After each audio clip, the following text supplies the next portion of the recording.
This is CBC Here and Now. Got to leave their families and go up to Newfoundland, go to work.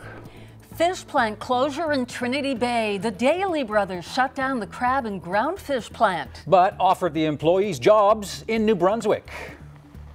Got a guy lying over there dead from upstairs. But first, tragedy in Toronto. Several pedestrians are struck by a large van on the sidewalk. Good evening, I'm Debbie Cooper. And I'm Anthony Germain. We start tonight with this developing story in Toronto. Police are reporting a van struck several people in the north of the city. The driver of that vehicle is now in police custody. Toronto paramedics have declared this a multi-casualty event and at least 7 people are in hospital. Police say the van may have jumped the curb, and as you can see from this video, the pedestrians were struck while on the sidewalk. Public Safety Minister Ralph Goodale says there are casualties, but it is too early to say if it's terror-related. The van rental company Ryder issued a statement an hour ago saying it is aware one of its vans was involved in the incident, saying it is saddened by this tragic event. Witnesses described the scene shortly after the pedestrians were struck. Sirens and everything, and I look out the window, I saw that guy lying over there dead from upstairs. So you were upstairs, on the construction site. Yeah, I was on the 4th floor and I saw everything. So a couple of pedestrians were on the ground and they were being given CPR. What I was able to see, it looked like they were able to take one into an ambulance, but others were unfortunately covered up.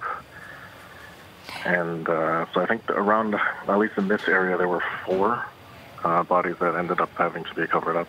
Obviously, we're just learning about the situation in Toronto. Our hearts go to everyone affected. We're going to obviously have more to learn and more to say in the coming hours. And Now, for up-to-the-minute coverage on this story, go to our national news site, cbc.ca/news, and also we'll bring you updates later on Here and Now.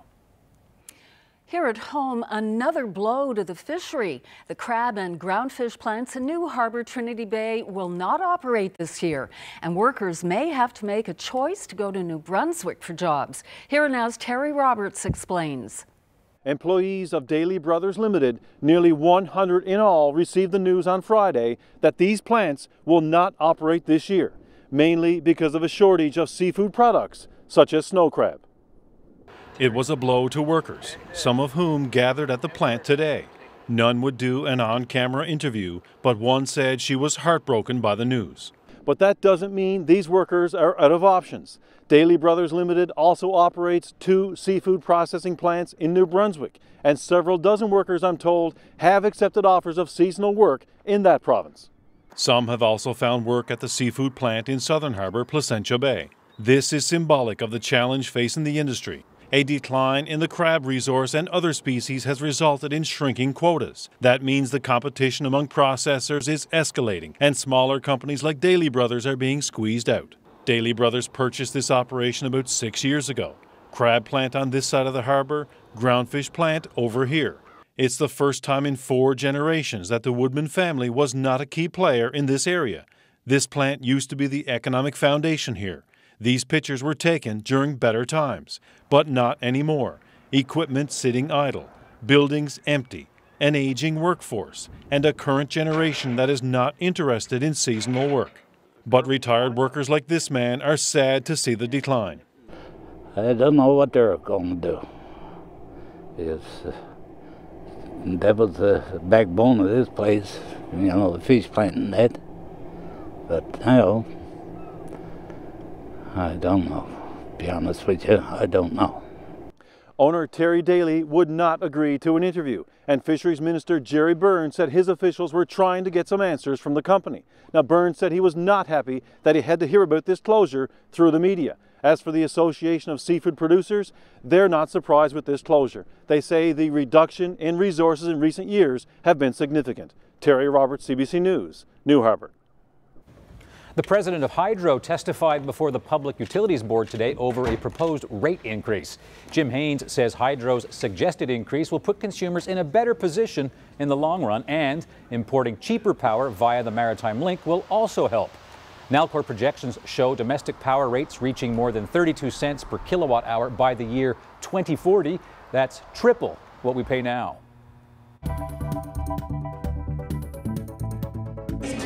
St. John's Edge, the London Lightning Game 4 here at Mile 1 is about an hour away. I'm live on the floor and I'll have all the details coming up. Well, in Springdale tonight, the Town Council will get a presentation from students over why they want a rainbow crosswalk near the school. The Gender Sexuality Alliance at Indian River High already had one request for the crosswalk turned down. Here Now's Garrett Barry is in Springdale tonight. This rainbow decorated fence behind me is a sign of support here in Springdale for students from Indian River High School and the school's Gender Sexuality Alliance ahead of their meeting tonight with Springdale's Town Council. Another sign from this driver who says he's supporting the students and anybody else who needs it. They're a group of people who've been alienized, homosexuals, gays and lesbians, and that particular group over the years, and it's through no fault of their own who they are. We have to accept them in our community. At issue is this crosswalk between the school and the arena. Students from Indian River High wanted to paint it with rainbow colors to show support for LGBT rights. Town Council denied that request but left the door open for more discussion. Students will make another presentation to councillors tonight. I'm open, they'll go ahead with it. I don't see any reason why they wouldn't. What's it going to hurt me? It's just pretty colors put together. Several others did speak to CBC News today on the condition that they do not appear on camera. What they said ranged, some saying that this town is deeply divided, others saying they believe there's still a good chance that Town Council and the students can come to an agreement at the meeting tonight, starting at 7 o'clock. Garrett Barry, CBC News, Springdale. Later on Here Now, we'll have my conversation with a former teacher who is the National Vice President of EGAL, a group that promotes equality. Susan Rose has traveled extensively to schools across the province. That's coming up in about 25 minutes. Time to welcome Ryan to the program. Gorgeous day today. I think I saw on Springdale's sign there, 12 degrees. Yeah, definitely some double-digit temperatures in parts of Central. The official hotspot in terms of Environment Canada stations, beautiful Terra Nova, and the park there at 11 degrees.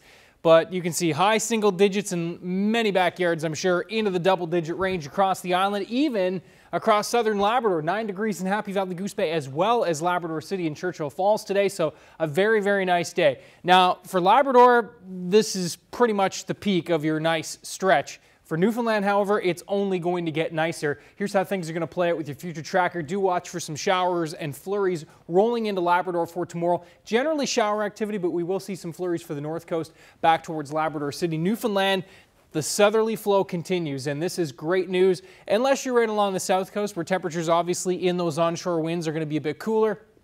Many of us, however, will be 2, 3, 4 degrees warmer for tomorrow. We're into those double digits, and it's looking like a pretty nice day. And yes, even warmer and nicer for Wednesday, although some cloud thickening up. We're talking about temps into the mid, even some high teens on Wednesday. All the lovely details are coming up in a few minutes. A snowmobile accident on the Northern Peninsula has claimed the life of a 74-year-old woman from Roddickton RCMP, responded to a call for assistance. This was at about 10:30 last night in Croak. The driver and lone occupant of the snowmobile was pronounced dead at the scene. The RCMP is investigating the death of an inmate at the women's prison in Clarenville. It happened over the weekend. Here Now's Megan McCabe is following this story. So Megan, who is joining us from our newsroom right now, what do we know so far? Well, Clarenville RCMP are still investigating, but we do have a few details at this point. The inmate, a 27-year-old woman, was found unconscious and alone in her cell on Friday afternoon. It happened around 3:30, and correctional officers went into her cell to start first aid. They performed CPR, they called an ambulance, and they also called the local RCMP to go in and investigate. From there, the woman was taken to hospital in Clarenville and put on a ventilator. But unfortunately, she didn't make it. The woman died early Saturday morning after about 12 hours in the hospital. Megan, what are police saying about the cause of death? Do they consider it suspicious? Well, police believe the woman choked to death, and at this point they don't think it was suspicious. But Staff Sergeant Larry Turner says they're still waiting for the results of an autopsy. It's not suspicious. It appears as though it may simply be that she choked on her lunch, and a piece of her lunch got caught and closed over her windpipe, and she wasn't able to get oxygen.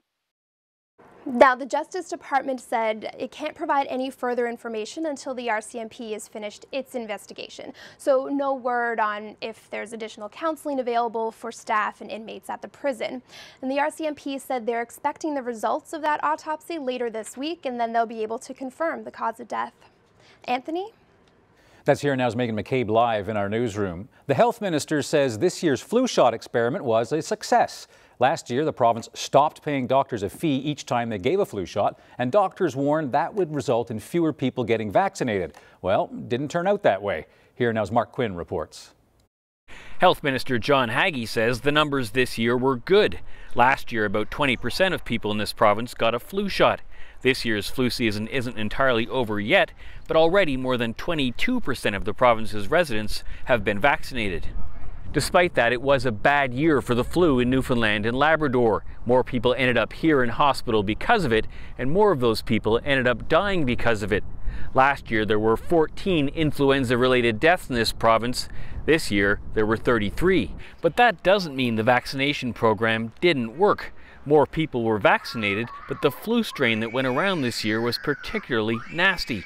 And the shots that people received at clinics in places like this weren't effective at fighting it.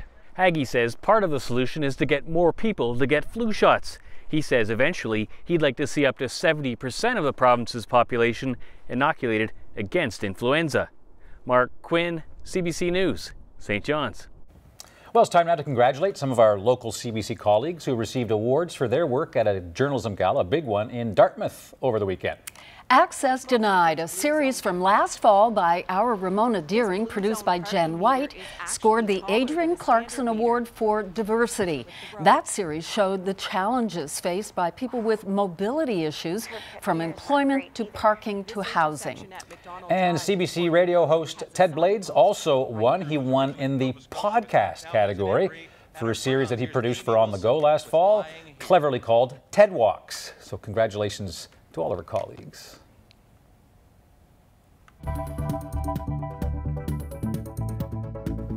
A must-win for the Edge tonight. Heading into Game 4 on home turf.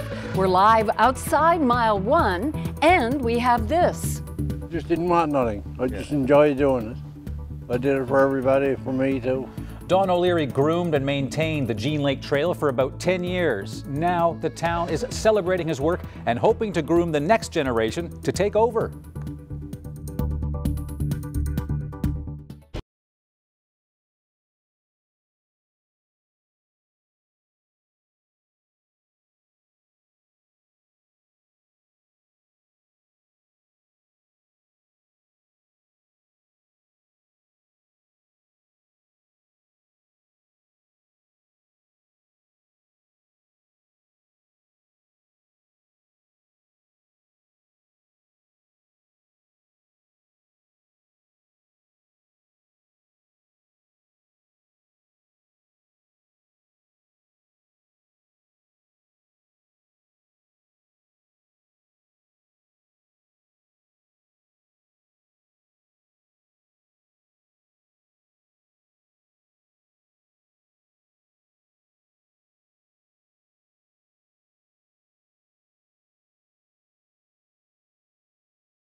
Welcome back. A group that wants to see more young people go into the fields of science, technology and engineering and math got a big boost from Hibernia today. The company's investing $3.4 million in the Let's Talk Science program to expand free programs for K through 12 students. That announcement was made at an annual event for students grades 6 through 8 at Memorial University in St. John's. Hibernia has donated more than $7 million to Let's Talk Science. The company says 88% of schools across the province will benefit from its donations. Team Guju Highway now stretches over Topsail Road. These 16 concrete beams, big ones, they were put in place over the weekend. This section of roadway is expected to be complete by late fall. There's no word on when, though, that the highway, but the first section of which opened in 2006, just when will it be extended to meet Pitts Memorial Drive? Well, it's still a mystery. Well, the St. John's Edge takes to the court tonight for Game 4 of the Central Division Finals. The home team lost on Saturday night to the London Lightning and are looking to bounce back to try to even the best-of-7 series at 2 games apiece. Here now is basketball correspondent Jeremy Eaton is courtside. Jeremy, what's the mood like at Mile 1 tonight? Well, the mood is, the fans are starting to come in here, and the mood is probably going to be a little bit tense because the Edge do not want to lose 2 games at home. So after the 2 teams split the series in London in Southern Ontario, the Edge came up short and a little flat on Saturday night. But today is a new day, it's a new game, and for the first time in the playoffs, the St. John's Edge have activated shooting guard Russell Bird. So he's going to play tonight for the first time in his playoffs.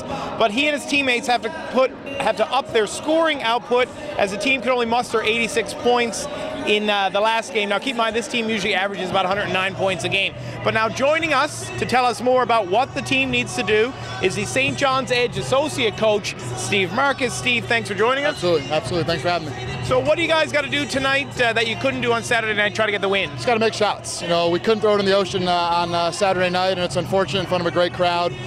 We just got to make shots. Got to run our offense with better tempo, set better screens, and that'll open up our shooters, and they'll knock the shots down tonight. So is that why the decision was made to activate Russell Bird? Yeah, we think Russell, he stayed ready all year for us. We have 14 capable players, and we think Russell can help us. He can play a little bit more 4-5 than Xavier Ford could, and we think his shooting can help us win the game tonight. Now, obviously, anybody who's ever watched the NBL and watched the London Lightning know of a guy named Royce White. Sure. So how big of a roadblock is that guy to trying to get the W here tonight? Yeah, I mean, Royce is an unbelievable talent. One of the best players, if not the best player in the league. Just so physically dominant down the block. And we've made some adjustments to our game plan that we think are going to help us tonight, and we'll see if we can come out with victory. Well, Steve, as always, I appreciate your time, man. Thanks so much. Absolutely. Thank you for having me. So as always, Steve Marcus, the associate coach of the St. John's Edge, and like he said, the team got to make shots. So in the last game, they could only muster 14 points in the fourth quarter, so they're hoping to do a little bit better tonight. So we'll be back here later on in the show to talk a little bit more about tonight's game, but reporting live from Mile 1, I'm Jeremy Eaton for Here and Now. The town of Wabush is looking to groom the next generation of volunteers to keep up work on a local trail. A longtime volunteer has kept the Jean Lake Trail clear in the summer and groomed in the winter for the past decade. Don O'Leary now wants to step back from the job, and he wants to see new people pick up the slack. Jacob Barker with that story. If you're ever walking along the Jean Lake Trail, you'll likely catch a glimpse. Every day, sometimes more than once, Don O'Leary out taking a stroll. I love it, just being on it, and the scenery. It's nice, really nice. In the winter, he may have been spotted on an ATV dragging a groomer, or out on a walk packing tools to fix things up along the way. Chainsaw, machete, skidoo. You got to just keep at it.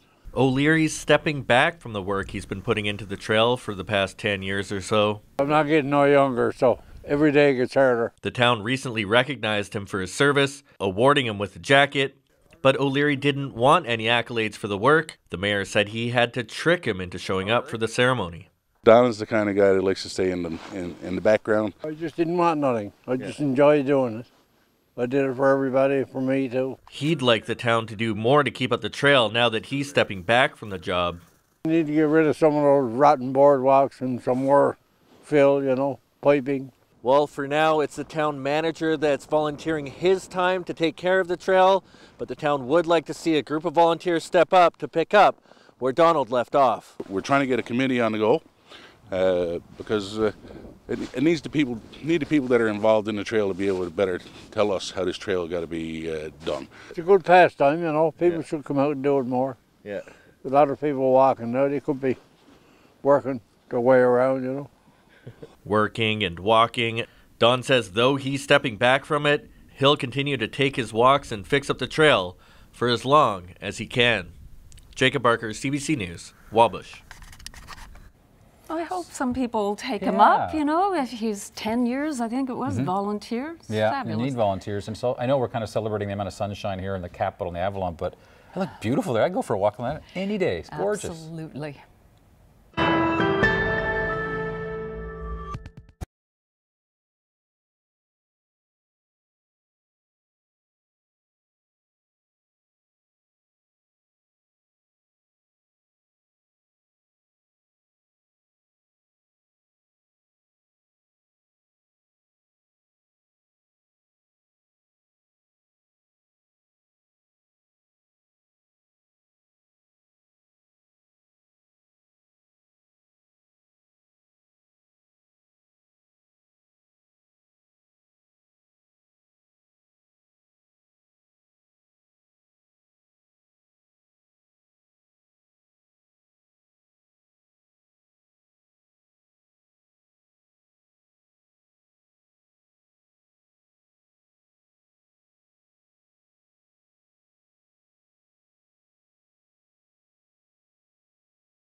Well, here in St. John's was not a great day to drive to work if you forgot your sunglasses. It was glaring. I was wondering where you were going with that. And the same pretty much across the province. Yeah. Just a gorgeous day. And we really deserve a day like this because it's been a long time coming, and we deserve a run of days like this, which we're going to have. And temperatures only are going to increase. Have a look at the Not the latest shot, but most recent that I could acquire from the lower Humber River there, and a beautiful shot there in the Humber Valley. 7 degrees right now, that is the temperature, and beautiful sunny skies. Temperatures in winds rather in from the west-southwest, and you can see where current temperatures are still in that 7, 8, 9 degree range. Just a lovely evening out there. Temperatures still at 9 degrees for Happy Valley Goose Bay and over across to Labrador City. Winds, yeah, they've been in from the west-southwest today, generally on the light side. A nice little breeze helping to push this warmer air mass in, which will continue to move in over the next 24 hours to 48 hours. This low rolling into Labrador, of course, as I mentioned off the top of the show, is going to be our main weather player. It will throw some flurries into the mix from Nain back through Labrador City over the next 24 hours. Some showers just approaching Happy Valley Goose Bay for tomorrow morning. A couple of little spits by 6, 7 a.m., but those shower chances will increase as the morning rolls along. Across the island, watch for temperatures to really drop for inland areas, as cool as -8 for low-lying areas of central towards western Newfoundland. Everywhere else is around that 0 to -3 range for morning lows. Sun and cloud on the menu for the most part tomorrow. I think we will see the sun dominant more than the clouds. We will see a few showers continuing to push through Labrador. I think the Straits and down through St. Anthony won't really get into that shower activity until closer to supper time or the evening hours around this time for tomorrow. Temperatures in that double-digit range from St. John's through Central back to Corner Brook, away from those onshore winds. Of course, this is the sea breeze setup for the next few months. Places like Marystown, shielded from that southwesterly wind, should push to the double-digit mark in across the Burin Peninsula. But if you are in those onshore winds, expect temperatures to be capped in that 6, 7, 8 degree range. In Labrador, again, it's the increase in clouds. We'll see a few flurries mixed with showers. Labrador City, Churchill Falls, Nain, and Makovic. Generally shower activity, Happy Valley, Goose Bay, and Cartwright, and it's a late day approach for, as I said, down through the Straits. Now, into the Wednesday time period, we are going to be talking about another wave pushing through with more shower and flurry activity moving in to Labrador. Another beautiful day on the island. In fact, temperatures even warmer. We're turning up the thermostat, and we're talking about highs in the 16 to 17 degree range, maybe even a tad bit warmer through Central, but we'll keep it there for now and update this tomorrow, of course. We're double-digit potential back on the Burin Peninsula, but a really, really nice day. Now into Thursday, the clouds are certainly going to thicken up across the island. That'll likely keep our temperatures capped just a degree or two cooler, 15 to 16 degrees. Watch for some afternoon showers approaching Port aux Basques to Corner Brook, and that shower activity will continue to roll through Labrador. How long will these warmer temperatures stick around? Well, I've got all those answers for you in your long-range forecast with your 7-day coming up in a few minutes. It's through no fault of their own who they are. You know, we have to accept them in our community. What's it going to hurt me? It's just pretty colors put together. In about half an hour from now, Springdale Town Council will meet for a presentation from the high school's Gender Sexuality Alliance. The group is pushing for a rainbow crosswalk in support of LGBTQ rights. So far, the town has not supported it. Susan Rose is a national vice president of EGAL Canada, which promotes equality for people of all genders and sexualities. She's a former teacher who's traveled extensively to schools within the province, and we've reached her in Blackhead, Conception Bay North. Well, Susan, what do you make of Council's decision? I find it sad, actually. I want to take an opportunity to speak about the teacher and the students who are very courageous to actually make this request and to pursue it and not accept a no. This is about education. I think the mayor and the council had an opportunity to actually celebrate our community, and unfortunately that's not the message that's being sent.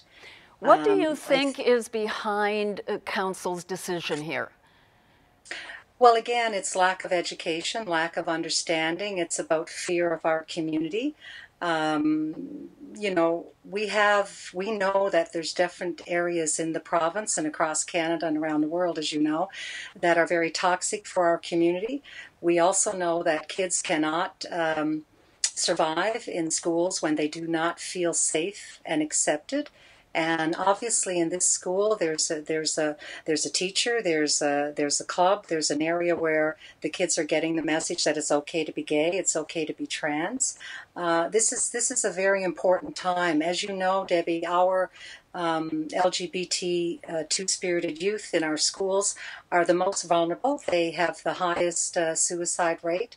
They have the highest mental health issues, the highest dropouts. So we are the most vulnerable in our schools next to First Nations individuals. So when you think about that, this was an opportunity, and I'm hoping tonight we have our youth educating our adults. I'm hoping tonight that they will come to the conclusion that this is something to celebrate. We all love rainbows. And this is an opportunity to open the door in that particular community to have a discussion. Susan, I would advise. Yep. You alluded to this earlier. I know you have so much that you want to talk about, but I want to go back to the fact that you've alluded to sometimes it's toxic, and I'm wondering how difficult it is for LGBTQ students to reach this level of activism in an often hostile environment. Well, obviously they have the internet, and we know, many kids have access to the internet, so they're seeing that it's okay to be gay in many areas, and many people have come out. However, we do, and we know this because we're doing research with 5 different universities here in Canada and around the world. We're hosting a national LGBT gender conference in May this year. So we know that there's very serious issues in some communities, and we also know that we still have a long way to go. Because we have the right to marry in Canada doesn't mean that we all feel safe and accepted.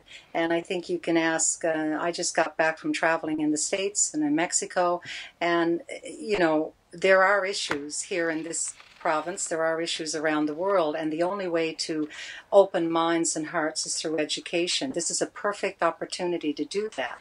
Getting back to the school situation, Susan, I mean, what kind of challenges can supportive teachers face? Well, if they're in a small rural, and I shouldn't say rural because I have 3 students that I meet with on a regular basis in St. John's that are not in their homes now because they're gay and trans. So people are still being kicked out of their homes. So let's, if you come from a home where it's not okay to be gay or trans, your education system is your only hope. So when we talk about toxic areas, we talk about areas where kids get messages that it's not okay to say that I'm gay or I'm lesbian or I'm trans. If you got that messaging in your home and in your places of worship and in your community, I mean, you turn inward. But kids do have access to the internet. Not all kids. I met with 3 kids in February on the west coast of Newfoundland, and 2 of them, this is the first year they've ever had access to the internet, and they're out of their minds about it. So we still have those issues as well. But the most important thing for me is an understanding. We don't want to be just tolerated anymore, Debbie. We want to be celebrated. I'd like to think that we're rolling out LGBT2 as required curriculum beginning in kindergarten, as Premier Kathleen Wynne is doing in Ontario. That curriculum was developed when we were traveling the province here in Newfoundland and Labrador. It was supposed to be rolled out here in 2014, 2015. I'm hoping that the Liberal government will roll it out. I'm hoping in September, because we have to start opening minds and hearts and making our classrooms safe and our communities safe for every individual. Thank you so much for joining us. Thank you very much, Debbie, for taking the opportunity to let me speak. Thank you. Have a good day. In Springdale Council, they have their meeting with the students right at the end of Here Now tonight. You can get the very latest a bit later on our website, cbc.ca/NL. As you can see, the St. John's Edge are warming up. It's about 26 minutes to tip off, and this best of 7 series has the London Lightning up 2 games to 1, and the Edge are hoping to bounce back tonight. I'm live in Mile 1, and I have more coming up later on.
Welcome back. Game 4 of the best-of-7 series between St. John's and London will tip off soon at Mile 1 Centre. The Edge hope to bounce back after dropping Game 3 to the Lightning on Saturday night. Here now's Jeremy Eaton is live at the game. We're rejoining him. Jeremy, are you expecting a lot of fans for tonight's game? Yeah, they're expecting to have a pretty good turnout. On Saturday night, they had a franchise best. More than 5,400 people showed up here at the stadium. Now, it's starting to fill up here now, but we might not see that tonight. But that was the most fans that they've seen in franchise history, this being the first year. Now, this game is an important one because the way that this series works is they played 2 games in London, they played 3 games here in St. John's, and they'll play 2 more in London if needed. So 3 games here on the road for the London Lightning, and the Edge are hoping to get one back here tonight to tie the series at 2, because then they'll play again on Thursday night, and they're hoping to take the advantage. Now, the London Lightning are perhaps the arguably the best team in the NBL. They have the best player, arguably the best player, that's not Carl English, and a guy named Royce White. So the defending champions are the London Lightning, so the Edge are in tough tonight. And as you can see, they're warming up. I talked to a few of the players before the game, and they're pretty pumped to try to come out and take down the London Lightning and win one for the fans here, because this will then tie the series at 2, and whoever wins this Central Division Finals will go on to the NBL Finals. So the Edge are hoping, as Steve Marcus said, hoping to hit a few more shots tonight and try to hopefully that the scoreboard will come out favorably for the St. John's Edge. So reporting live from the floor at Mile 1, I'm Jeremy Eaton for Here and Now. Well, there's a new prince in the royal family. As the family gets used to the little one, there's a renewed round of baby name speculation. As the season for potholes, this is the road on the way to Lassie on the Bayvert Peninsula. Next, Ryan will have your forecast and weather. Any impending weather will make those roads worse. Let's hope not. They can get worse? You could lose a car in one of those holes. Oh, it's pretty bad.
Welcome back, and it is time now to celebrate a local young athlete. This is 9-year-old Gavin Murphy from St. John's.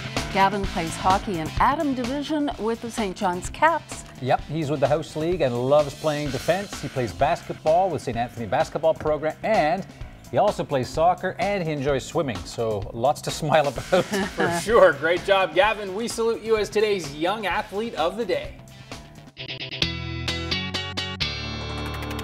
I love those young athletes. They are so busy. Yes, and so are their parents. Yeah, I know all about that. Yeah, you do, and I'm going to know about it soon enough. Okay, weather-wise, again, a really nice stretch coming for the next 3 days. Of course, the million-dollar question this time of year is how long does it last? So we will see the warmer temperatures carrying through into the weekend. Not quite as warm as the next few days, but we're going to, of course, add in some clouds and shower chances. And so let's nail that down in a little more detail in terms of when you can expect to see some of those rains coming in and when you might get a walk-in with the dog. Here are your temperature highs today, and you can see we're a little more even playing field across North America today. Certainly some warm temps down places like Phoenix at 33, but even Fort Mac at 14, Vancouver at 14 so far today, and temps well into the teens across the Northeast. And this is the air mass, those teen temps that are going to be pushing up into our neck of the woods over the next couple of days ahead of this low and this weather player,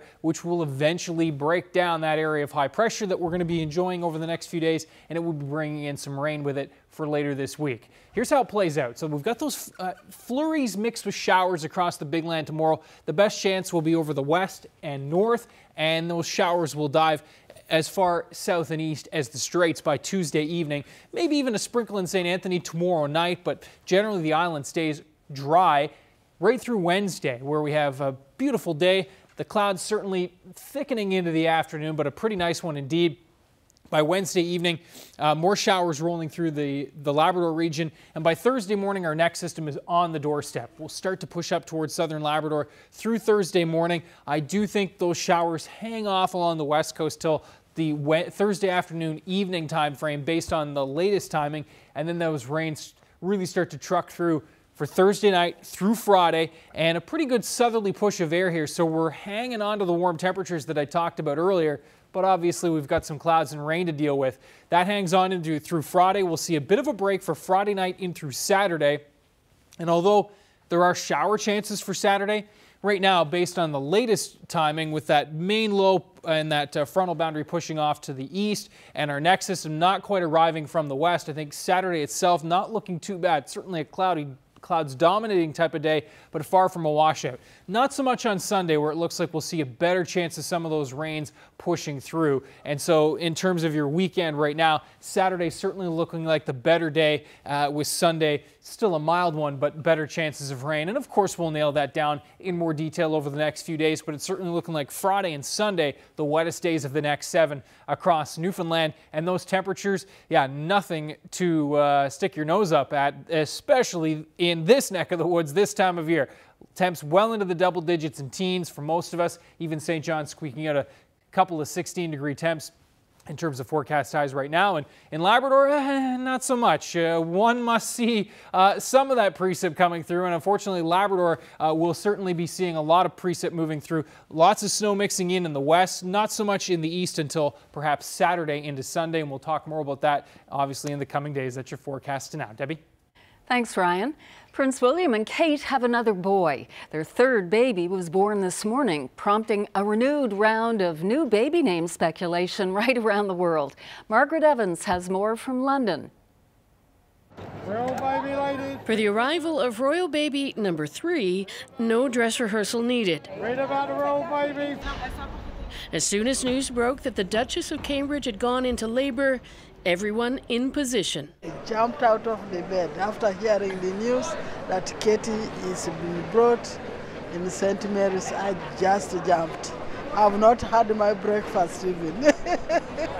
Loyal fans camped out on the curb. Great clumps of photographers peered through the looking glass, and royal commentators commented. Well, this child is going to be 5th in line to the throne, so not right up there in terms of Prince George being in the direct line, but still a very senior member of the royal family. It wasn't long before the ceremonial easel went up outside Buckingham Palace, announcing the birth of a baby boy. His big brother and sister arriving for introductions at St. Mary's Hospital in central London with their father, Prince William, soon after. For those who might have missed it, there were other, less formal announcements. My mum's just sent me a text message. I think they may have just had a baby boy, but my mum's not very good at texting.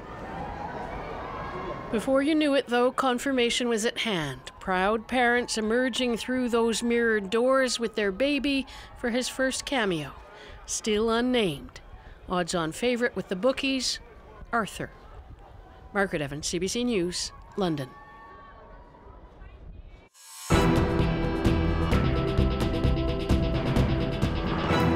I had just stepped out and lit a cigarette. When I did that, I turned up my head and I saw the van hit a man walking through the intersection. It was a green light. 9 dead, 16 injured after a white van drove up on a busy sidewalk and struck a group of pedestrians this afternoon in Toronto. Here's what we know. It happened shortly before 1:30 near Yonge Street and Finch in the city's north end. Police say one driver is in custody but won't comment on the cause or motive behind the crash. Toronto police say it is a huge investigation. They're asking for all witnesses to contact police. Police are doing their very best as rapidly as possible to identify precisely what has taken place here and why, but it is obviously a very serious incident. I texted my husband and I texted my sister and told them both that that we were under lockdown. I also had to text my dentist's office because I have a dentist appointment this afternoon to tell them I may not be able to make it. Yeah, I mean, it's Yonge and Finch, so it's very busy. I mean, often traffic's backed up. There's tons of pedestrians. It's a really busy area of the city in the middle of the day. It was one of the earlier thoughts I think most of us had, and we all did that first. But yeah, after that, most of us were just kind of trying to piece together what happened based on what we can see here, and what you can find on police Twitter has been helpful, and just to try to figure out what's going on. For up-to-the-minute coverage on this story, go to our national news site, cbc.ca/news. They got it wrong. That's what some bank employees are saying about a key finding in an investigation into sales practices inside Canada's biggest banks. The banking regulator launched a review last year after a CBC investigation revealed that there was widespread pressure on bank employees to upsell customers on everything from credit cards to investments. Erica Johnson has the latest on that Go Public investigation. We've spoken to employees at several banks who disagree with a significant finding in an investigation into sales practices inside Canada's big banks. Over 6 months last year, the banking regulator, the Financial Consumer Agency of Canada, interviewed some 600 bank employees from the country's big banks, reviewed 100,000 pages of bank documents and 4,500 complaints. In its recent report, the regulator said it found a sharp focus on sales that can increase the risk of mis-selling to customers, but also said it did not find widespread mis-selling. We've concealed the identity of a financial advisor from CIBC because she worries about her job. She says she's constantly pressured to mis-sell. It's every single day. How many products did you sell? You go home and you know that you told somebody that they needed to put their money into an investment because you had gaps that needed to be filled. In an email, CIBC told Go Public the actions described are not representative of our culture, which is focused on putting our clients at the center of all we do. Michelle Bechtold believes she's a victim of the bank's sharp focus on sales. A teller at her BMO branch recently sold her on a complimentary upgrade to her credit card that turned out to have a higher interest rate. Had I never said yes to this teller, to this day I would still have my gold 13.9% credit card. But because I said yes to this teller, I am now trapped with this 19.9% problem. BMO has apologized and gave Bechtold $150. The Canadian Bankers Association told Go Public when mistakes happen, banks work diligently and quickly to make them right, and that banks have high ethical standards. Meantime, Canada's banking regulator says it's not done investigating. It plans a mystery shop later this year and says it wants to hear confidentially from any bank employee who has concerns about selling. Erica Johnson, CBC News, Vancouver. Shania Twain is attracting a lot of attention today.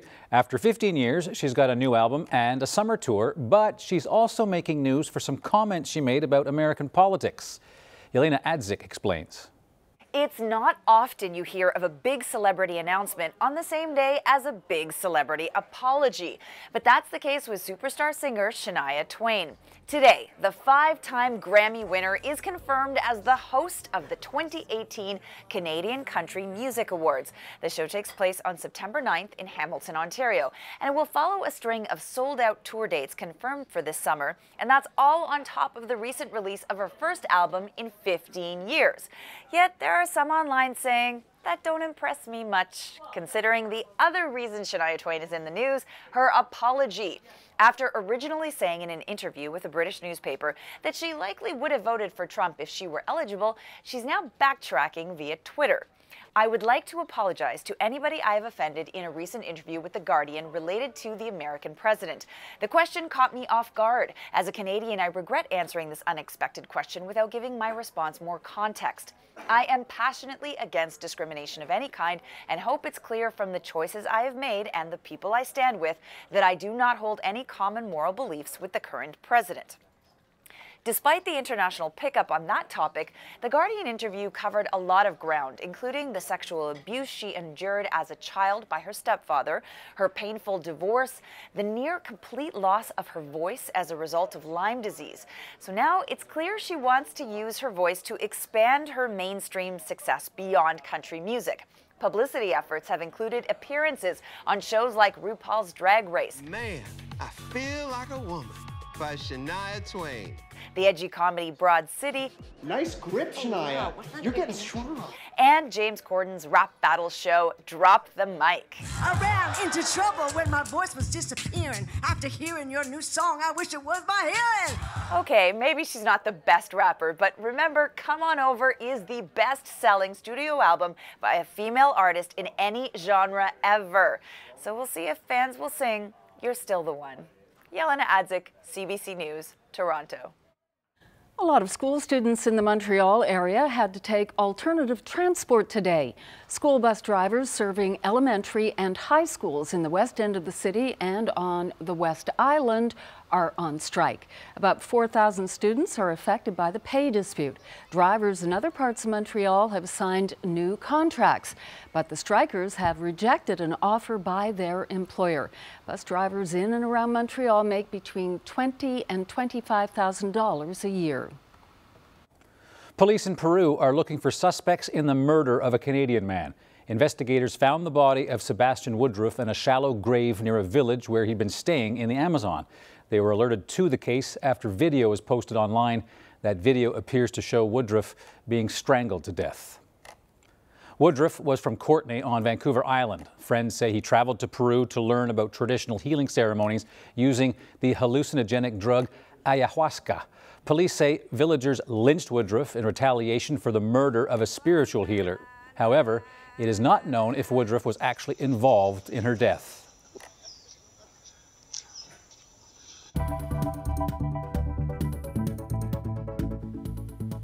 Well, let's not try and guess where this picture was taken, but perhaps caption this picture.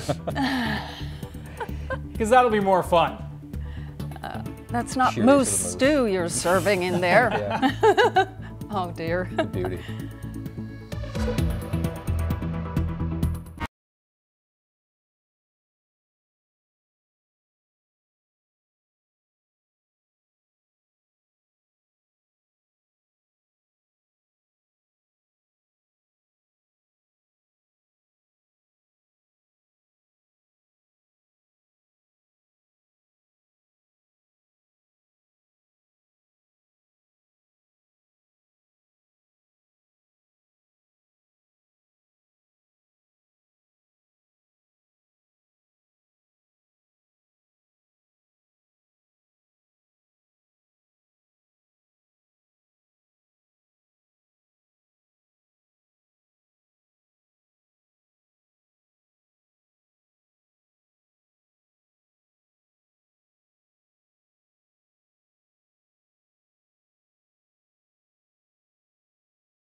Well, some people may have brought their nose plugs for what we're going to tell you about. A rare corpse flower, nicknamed Rosie, is about to bloom in Tucson, Arizona, and thousands of people have gathered in anticipation. And the flower gets its nickname from the odor it emits. It's a scent often compared to rotting flesh. The corpse plant. If you can't go in person, don't worry though, you can live stream the bloom from your home and then you won't have to deal with that stench unless you've got the Smell-O-Vision app. But it's a very large plant. Our director reminded me that I believe they have one of these at the government house. Oh yeah. Garden, you know. The Lieutenant Governor had a thing for corpse But plants? I believe they only bloom every so many Very years. rarely, We'll, right? we'll find out. We'll What find does that out. say if somebody delivers one of those to your door? Honey, I got you a corpse plant. You know, this doesn't seem to do it. Okay, quickly, our viewer picture of the day. Love this one from Port au Choix, and a great picture. You never know who's going to be looking at on you from Sonsetta Rembolt. That's right, yeah. Oh, it's a great picture. You got the Leafs on the TV yet? Yeah, that's what I'm thinking, right? You got the Leafs on? Got to watch Game 6 tonight. Yeah. Oh, man. I hope they Yeah. win. Yeah. I hope for your sake to have a good game. But Thank I have you. a bone to pick with you. Yeah. I'm not here on Friday, and what do? Announce you're leaving. We'll talk. We'll talk. I know. I wondered if she was going to mention it. See y'all tomorrow. Good night, everyone.